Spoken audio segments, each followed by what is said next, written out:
BJP सरकार काम नहीं बीजेपी सरकार होशियार बीजेपी सरकार हाय सरकार काम नहीं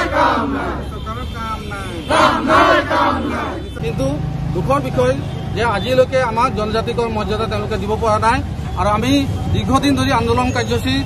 কৰি আছো যদিও তেওঁলোকে কোনো ধৰণৰ গুৰুত্ব প্ৰদান কৰা নাই আৰু আদিবাসীসকলক তেওঁলোকে কেৱল ভোট বেংক হিচাপে ব্যৱহাৰ কৰি আছে আৰু তেওঁলোকে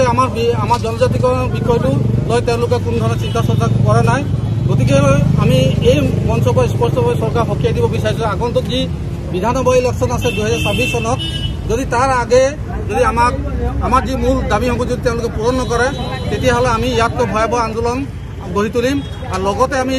যি আমাৰ বস্তি এলেকা আছে বাগান এলেকা আছে তাত কিন্তু বিজেপিৰ কোনো প্ৰাৰ্থীক আমি কিন্তু প্ৰৱেশ নিষিদ্ধ কৰিম এই কথা কিন্তু আজি এই মঞ্চৰ পৰা আমি স্পষ্ট কৰি দিছোঁ আমি স্পষ্টকৈ সদৌ অসম আদিবাসী ছাত্ৰ সন্থাই চৰকাৰক সকীয়াই দিব বিচাৰি আছোঁ যে চৰকাৰে অতি শীঘ্ৰে অসমত বসবাস কৰা আদিবাসীসকলক অনুসূচিত জনজাতিকৰণৰ ব্যৱস্থা কৰক অন্যথা জংগী আন্দোলন হ'ব চৰকাৰে বাৰম্বাৰ তেওঁলোকে আমাক প্ৰতিশ্ৰুতি দি আছে 2014 চনত আমাক মিছা প্ৰতিশ্ৰুতি দিলে 2019 চনত তেওঁলোকে মিছা প্ৰতিশ্ৰুতি দিলে আৰু 2021 চনতো যেতিয়া বিধানসভা ইলেকশ্যন হ'ল তাৰ আগে আগে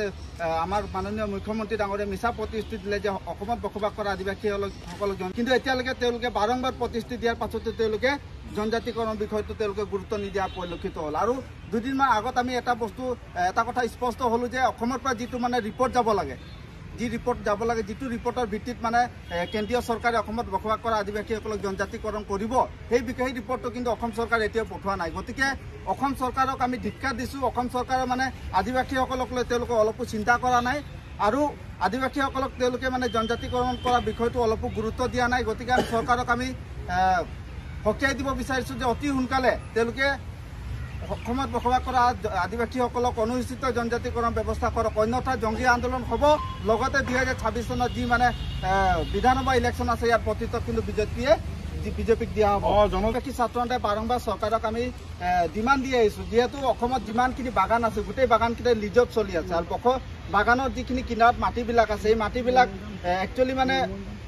সিলিং লেণ্ড হয় আৰু এই মাটিবিলাক এতিয়াও মানে বাগানৰ নামতে ম্যাদী পট্টা হৈ আছে কিন্তু আমাৰ যিটো আদিবাসী শ্ৰমিকসকলে তাত বসবাস কৰি আছে কিন্তু ডাঙৰ কথা আমি দৰ্শকসকলক কওঁ যে বাগানৰ চৌপাশে থকা যি সিলিং লেণ্ড আছে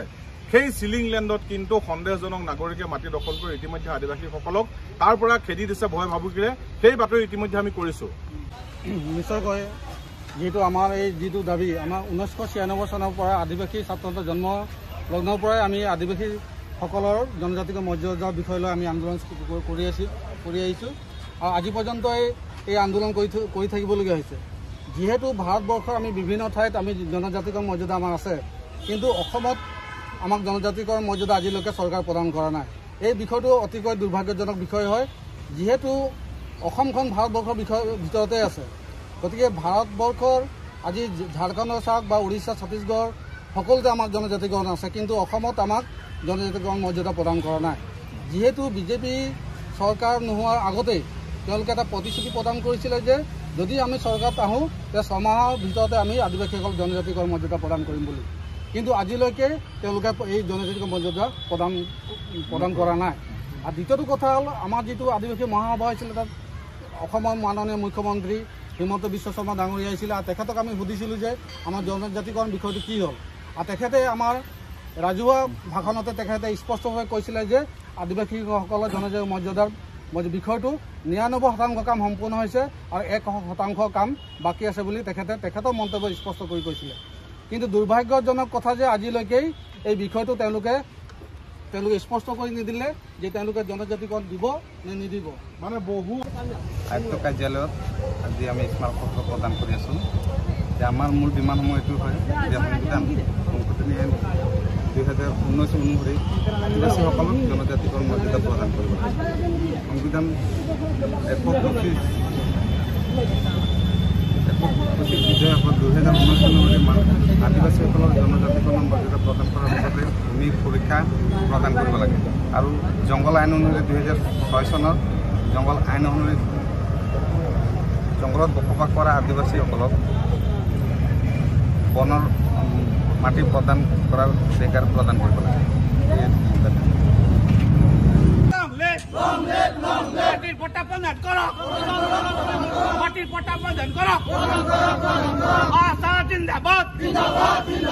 আশা জিন্দাবাদ আশা জিন্দাবাদ